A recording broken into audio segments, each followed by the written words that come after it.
Good morning student, welcome to online class. आज हम class 10th को ज्योग्राफी पढ़ाएंगे। ज्योग्राफी में हमने इससे पहले आपको बहुत चीज़ें बताई थी, biotic, abiotic, renewable, non renewable resources, ये सारी चीज़ों के बारे में हमने बताया था। आज हम आपको लैंड रिसोर्सेज बताएंगे। लैंड रिसोर्सेज यानी कि भूमि संसाधन। वी लिव ऑन लैंड, हम लोग ज़मीन पे रहते हैं।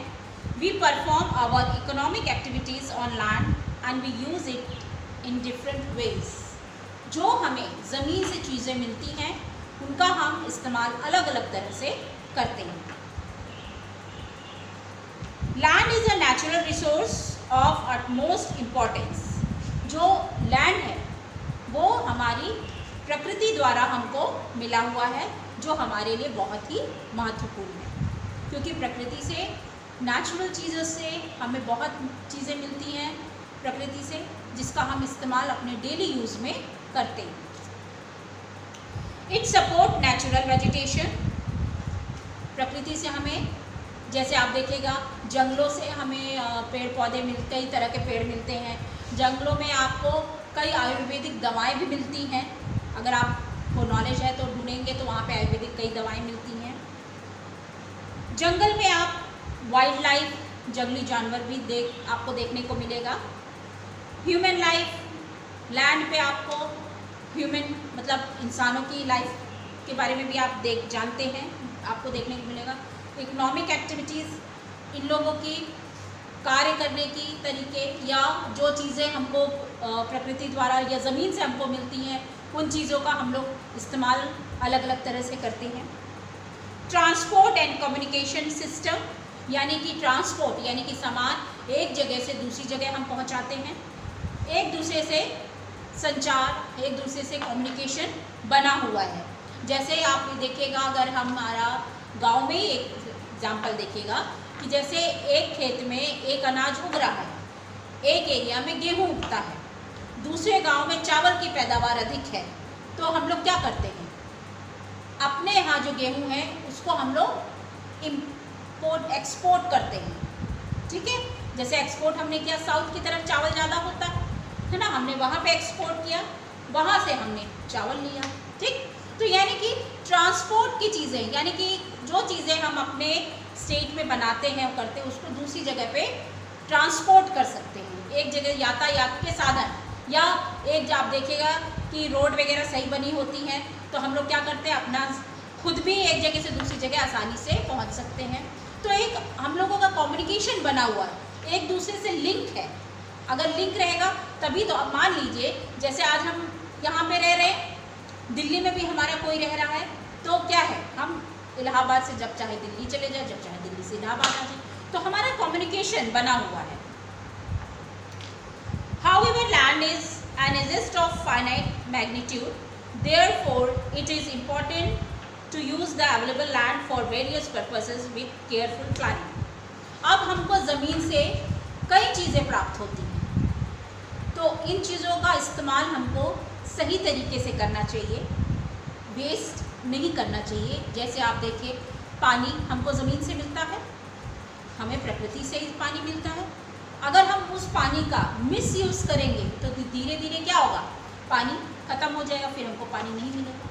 तो हमको जो प्रकृति से चीज़ें मिलती हैं उसका हमको मिसयूज़ नहीं करना चाहिए। जैसे आप देखिएगा जंगलों में, जंगल हैं, हम पेड़ पौधे लगातार काटते जा रहे हैं, तो ऐसे इससे क्या होगा, हमारा नुकसान होगा।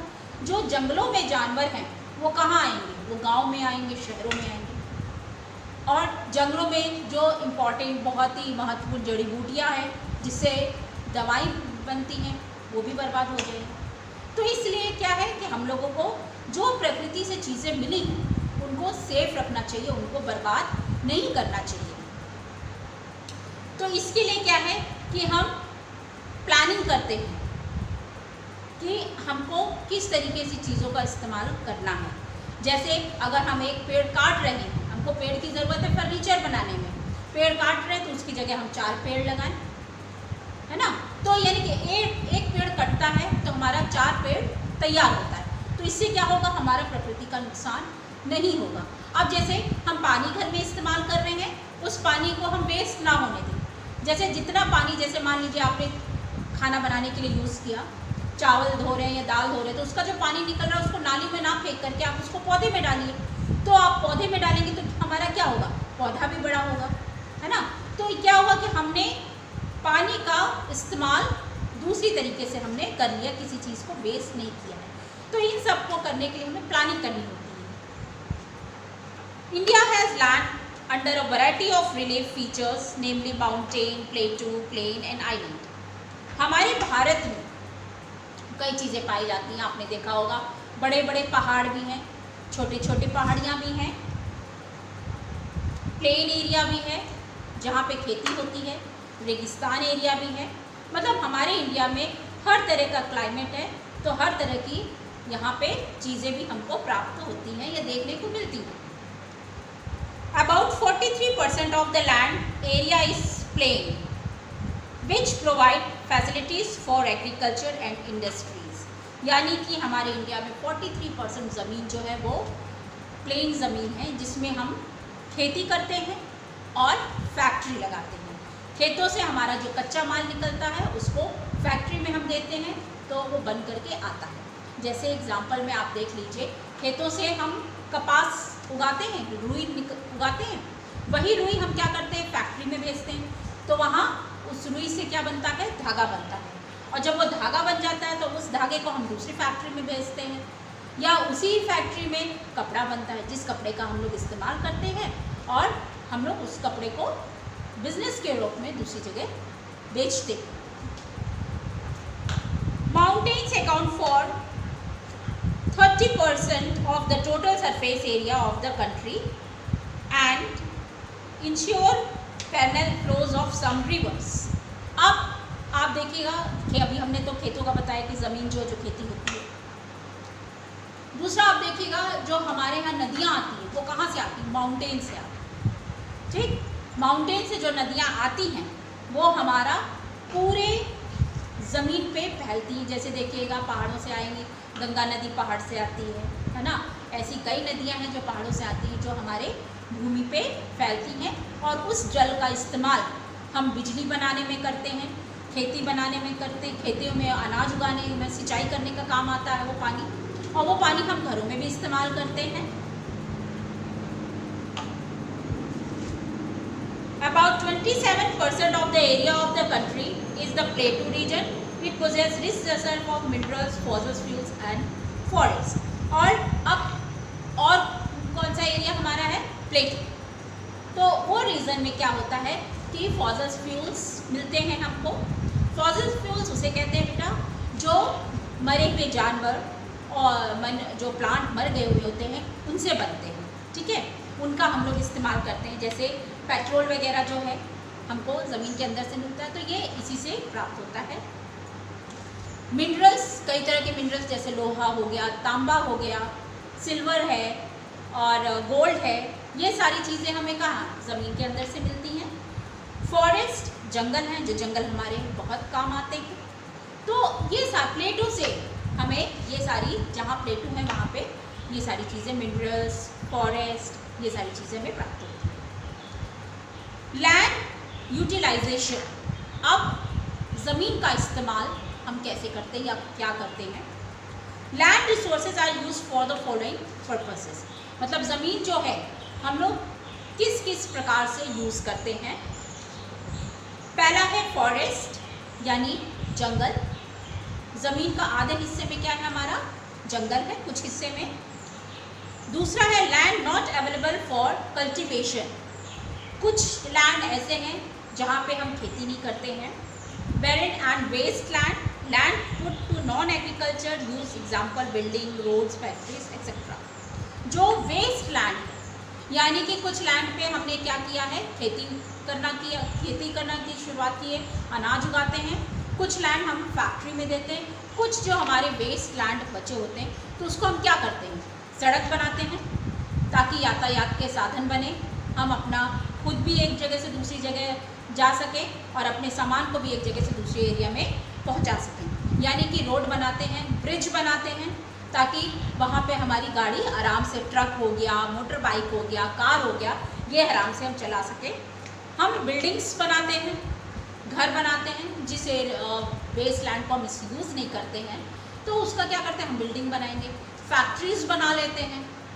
ठीक। तीसरा है other uncultivated land excluding fallow land, permanent pasture and grazing land. यानी कि ग्रेजिंग लैंड वो होता है जहाँ पे गाय भैंस घास चरती। ठीक।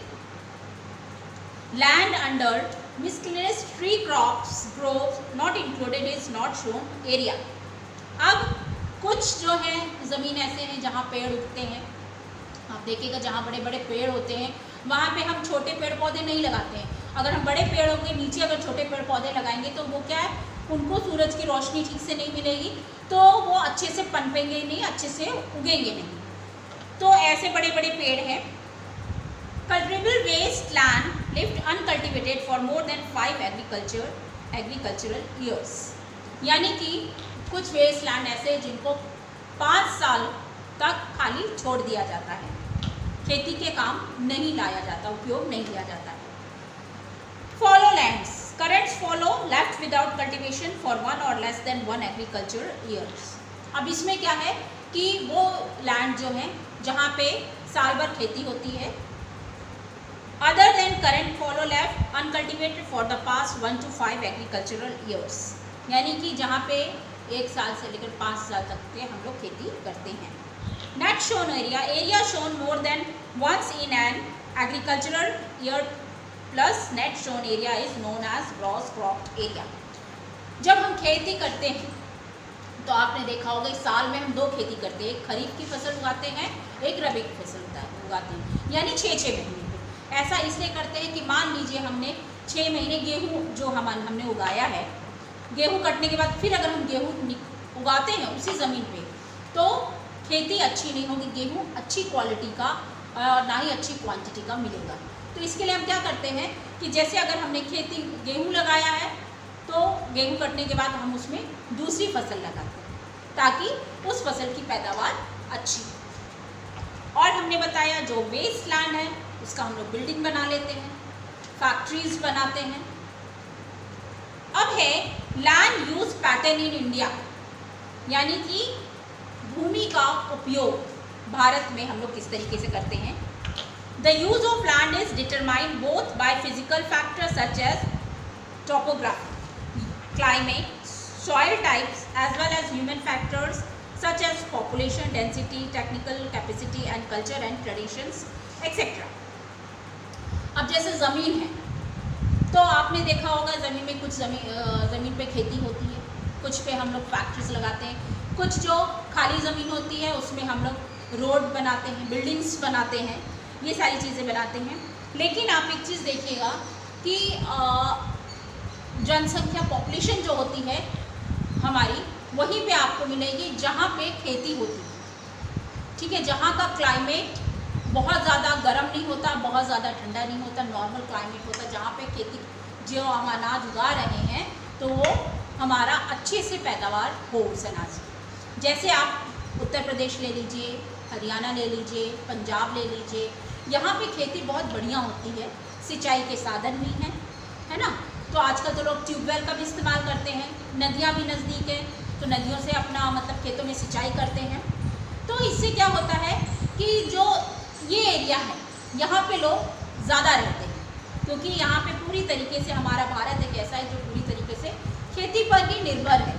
ठीक। अब जैसे माउंटेन एरिया में जो है आप देखिएगा पॉपुलेशन कम है, क्योंकि वहाँ पे खेती अधिक मात्रा में होती नहीं है, वहाँ पे लोग कम रहते हैं, यानी कि क्लाइमेट के अनुसार लोग रहते हैं। बहुत ज़्यादा ठंडे एरिया में भी आपको पॉपुलेशन कम दिखेगी, जहाँ खेती वगैरह अच्छे से होती है तो वहाँ पे आपको पॉपुलेशन अधिक नज़र आएगा।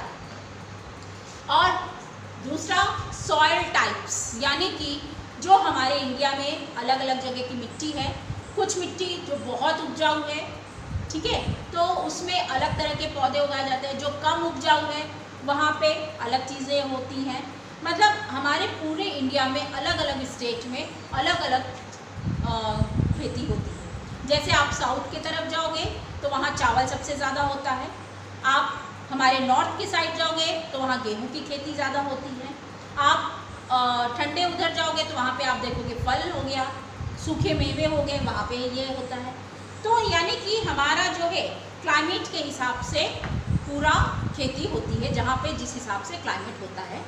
उसके बाद आपने देखा होगा कि अगर हमारे पास खेती है तो पहले आपने देखा होगा, पहले लोग क्या करते थे, खेती जो करते थे घर में ही, मतलब फावड़ा वगैरह इस्तेमाल करना और बारिश के पानी का इंतज़ार करना, नदियों से पानी ला करके कोशिश करते थे कि सिंचाई हो।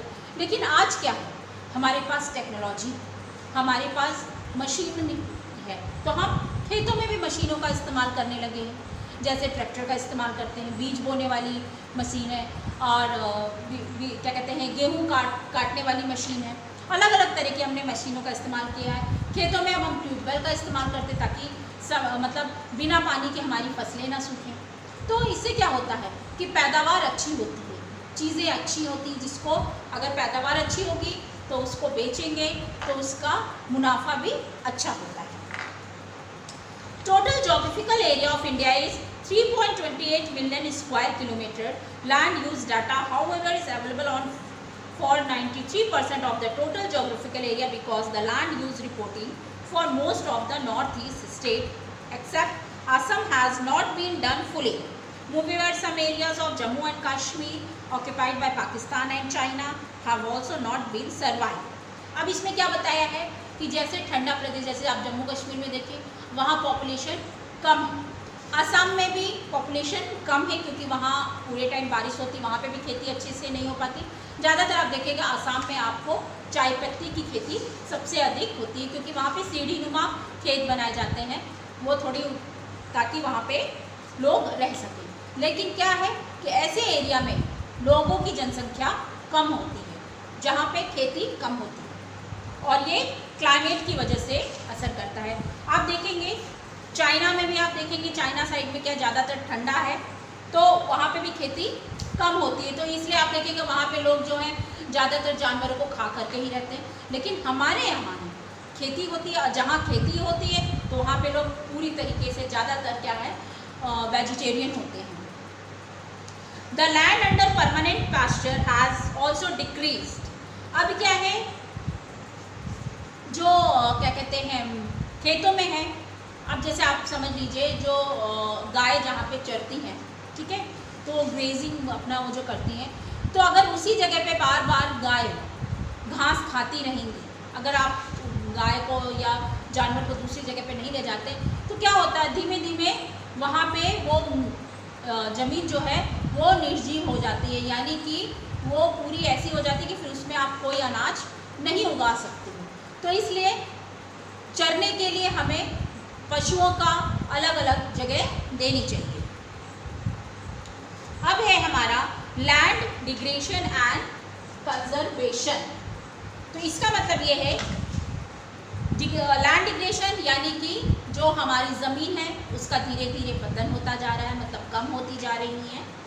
कंजर्वेशन मेजर्स यानी कि इसका क्या तरीका है, आप बातचीत करके ज़मीन को फिर पहले की तरह बना सकते हैं। जैसे अधिकतर आप देखिएगा कुछ एरिया ऐसे हैं जहाँ पे खेती नहीं होती है, लेकिन वहाँ पे मिनरल्स पाए जाते हैं, अधिक मात्रा में पाए जाते हैं, तो उसको हम एक्सचेंज कर सकते हैं। जैसे आप देखिएगा झारखंड में लोहा सबसे अधिक पाया जाता है, तो वहाँ से हम क्या करते हैं, वो मिनरल्स को निकालते हैं, उसका हम लोहे से क्या करते हैं, दरवाजे बनाते हैं, खिड़कियाँ बनाते हैं, इन सब चीज़ों का इस्तेमाल करते हैं। ठीक, अब हमारे यहाँ हरियाणा वगैरह, पंजाब वगैरह साइड में देखिए गेहूँ सबसे अधिक होता है, तो हम क्या करते हैं, हम जो पैदावार होती है उसको दूसरी जगह पे भेजते हैं जहाँ जिस चीज़ की ज़रूरत होती है। यानी कि हमारे इंडिया में हर स्टेट एक दूसरे पे निर्भर है, मतलब एक दूसरे की ज़रूरत पड़ने पे मदद करता है। We have shared our land with the past generation and will have to do so with the future generation too. अब जैसे ज़मीन जिसके जैसे किसान है, उसकी ज़मीन है, ठीक, तो वो जब तक ज़िंदा है उस ज़मीन पे अपना काम कर रहा है, फिर क्या करेगा, वो अपनी ज़मीन को अपने बेटे के नाम कर देगा। जब अपने बेटे के नाम कर देगा तो वो उस ज़मीन का मालिक हो जाएगा, तो वो उसमें तब तक खेती करेगा। तो इस तरीके से एक दूसरे के नाम ये लोग करते जाते हैं, तो ज़मीन वैसी ही उनके पास बनी रहती है। मतलब एक जनरेशन से दूसरे जनरेशन हमारी ज़मीन जाती है।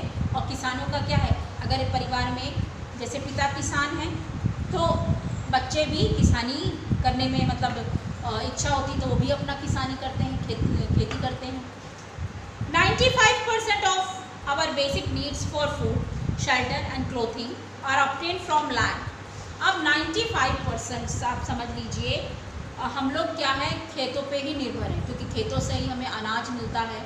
हम लोग जो कच्चा माल प्राप्त होता है उससे हम लोग कपड़े बनाते हैं, कपड़े पहनते हैं, फर्नीचर वगैरह इस्तेमाल करते हैं, रहने के लिए घर बनाते हैं। ये सारी चीज़ें जो हैं हमें ज़मीन से ही प्राप्त होती हैं। ये हमारी ज़रूरत की चीज़ें हैं, रोटी, कपड़ा और मकान।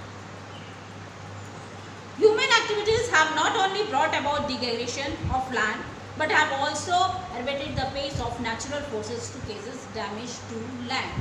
अब क्या है, खेती तो हम लोग करते हैं, लेकिन कभी कभी क्या होता है हमारे यहाँ प्राकृतिक आपदाएं आ जाती हैं, जैसे बाढ़ आ जाना। अगर बाढ़ आ जाती है तो उससे क्या होता है, हमारी खेती को नुकसान पहुँचता है, तो वो हमारी खेती खराब हो जाती है। या सूखा पड़ जाना तो हो जाता है, या अर्थक्वेक आता है, भूकंप आता है, तो भी हमारी ज़मीन को नुकसान पहुंचता है। तो ये जो प्राकृतिक आपदाएं हैं वो भी हमारे ज़मीन को नुकसान पहुंचाती हैं। कुछ नुकसान तो हम लोग खुद ही कर लेते हैं, जैसे हम लोग क्या करेंगे, पेड़ पौधे काटते जाएंगे, तो पेड़ पौधे काटते जाएंगे तो धीमे धीमे क्या होगा, तो वहाँ पे दोबारा अगर हम पेड़ पौधे नहीं लगाएंगे तो वो तो हमारा लैंड क्या हो गया, वो हम अपने लैंड को खुद ही खराब कर रहे हैं। अब है, आपने देखा होगा at present there are about 130 million hectare degraded land in India. हमारे यहाँ पे 130 मिलियन से भी ज़्यादा ज़मीन है। उन ज़मीन का इस्तेमाल अगर हम सही तरीके से नहीं करेंगे तो वो हमारी ज़मीन खराब हो जाती है। जैसे आपने देखा होगा कि हमारे यहाँ पॉल्यूशन बहुत बढ़ता जा रहा है। पॉल्यूशन से क्या होता है, जैसे गाड़ी मोटर का हम इस्तेमाल बहुत ज़्यादा करते हैं, अगर थोड़ी दूरी पे भी हमें जाना होता है तो हम गाड़ी का इस्तेमाल करते हैं। तो इससे क्या होता है, जब पॉल्यूशन फैलता है तो उससे हम लोगों को तो नुकसान पहुंचता है, क्योंकि जो गंदा धुआं निकलता है वो तो हमको नुकसान पहुंचाएगा ही, लेकिन क्या है, ये पेड़ पौधों को भी नुकसान पहुंचाता है। जैसे आप एयर पोल्यूशन हो, एयर पोल्यूशन क्या है, गाड़ी मोटर चल रही है उसमें से धुआं निकल रहा है, तो क्या है, वो हमारी प्रकृति को नुकसान पहुँचा रहा है। अब जैसे हुआ वाटर पोल्यूशन, वाटर पोल्यूशन भी हमारी प्रकृति को नुकसान पहुंचा रहा है। वो कैसे, जैसे फैक्ट्रीज़ वगैरह, कुछ फैक्ट्रीज़ वगैरह उनका जो गंदा पानी है, केमिकल वाला पानी है, वो जो नदियों में आता है, तो हमारी नदी क्या होती है, वो हमारी नदी खराब हो जाती है, नदियों को नुकसान पहुंचा रही है। या फिर आप देखेगा कि जहाँ पे हम लोग नहाते धोते हैं, नदियों के पास ही नहाएंगे, साबुन आबुन लगाएंगे तो उसका साबुन का गंदा पानी कहाँ जाएगा, वो पानी में जाएगा। या आपने देखा कि बहुत चीज़ें ऐसे गलत काम जो होती है जिससे हमारी प्रकृति को नुकसान पहुंचता है। तो ये पॉल्यूशन जो है ये हमारी ज़मीन को ख़राब करता है, तो हमको इन सब चीज़ों से अपने को बचाना चाहिए।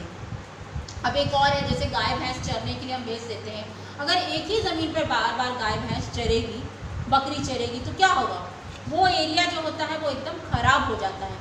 क्यों, क्योंकि फिर वो इतना उसको मतलब ख़राब कर देती है घास पे कि वहाँ पे घास भी नहीं उगती है, तो वो हमारा वेस्ट हो जाता है। तो हमको क्या चाहिए कि उन गाय भैंस हैं, जो बकरियाँ, जो घास खाने वाले जो जानवर हैं, उनको हम लोग को जगह बदलना, एक ही जगह पे हम लोगों को नहीं चराना चाहिए। अब है सॉइल एज ए रिसोर्स। मिट्टी से, सॉइल एज ए रिसोर्स हम लोग इसलिए कहते हैं क्योंकि मिट्टी से हमें बहुत चीज़ें प्राप्त होती हैं, मिनरल्स प्राप्त होती हैं जिनको हम इस्तेमाल करते हैं। मिनरल्स लोहा, तांबा, इन सब चीज़ों का आपने देखा होगा कि हम लोग बिजली में, बिजली के तार वगैरह क्या है, तांबे वगैरह से बनाते हैं, यही होता है। जो हम लोग घर में बर्तन इस्तेमाल करते हैं वो भी यही चीज़ें होती हैं, मिनरल से ही होती हैं। जो गहने हम लोग पहनते हैं, सोना हो गया, चांदी हो गया, तो क्या है, ये जेवर क्या है, ये मिनरल्स से बना है। तो ये सारी चीज़ें जो हैं हमको ज़मीन के अंदर से मिलती हैं, और ज़मीन के अंदर से जितनी चीज़ें मिलती हैं वो रिन्यूएबल रिसोर्सेज कहलाती हैं। Soil is the most important renewable natural resources. मिट्टी जो है प्राकृतिक चीज़ है, ये हमारे लिए बहुत ही इम्पॉर्टेंट रिन्यूएबल रिसोर्स है। It is the medium of plant growth and support different types of living organism. ज़मीन जो है, ज़मीन पे हम क्या है, पौधे लगाते हैं, पेड़ पौधे उगाते हैं, जानवर यहाँ पे रहते हैं, ह्यूमन बींग्स रहते हैं, है ना। The soil is a living system, हम मिट्टी को लिविंग सिस्टम भी कह सकते हैं, जहाँ पे जीव रहते हैं। It takes millions of years to form soil up to a few centimetre deep depth. यहाँ पे समझ लीजिए सॉइल बनने में, मिट्टी बनने में मिलियन ऑफ ईयर्स लग जाते हैं जो मिट्टी बनती है। मिट्टी कैसे बनती है आप ये देखिएगा कि ये हम इससे पहले आपको बताएं कि पहाड़ों से अपने साथ बहुत तेज़ धूप पड़ती तो बड़ी बड़ी चट्टानें जो होती हैं वो उस पर पड़ती तो वो चिटकने लगती हैं। जब वो चिटकती हैं तो हवा अपने साथ उसको थोड़ा सा उड़ाती हैं। फिर नदियाँ जो हैं उनको वो अपने साथ बहाती हैं, वो तो ठोकर लाते लाते जब तक वो नीचे आती तो वो चूरा चूरा हो जाता है। तो इस तरीके से ये हमारा ज़मीन तैयार हो जाता है और इस ज़मीन में कई तरह के मिनरल्स हमको प्राप्त होते हैं। आज हम आपको इतना ही पढ़ाएंगे। कल हम क्लासिफिकेशन ऑफ सॉइल, इसके आगे हम पढ़ेंगे। Good day.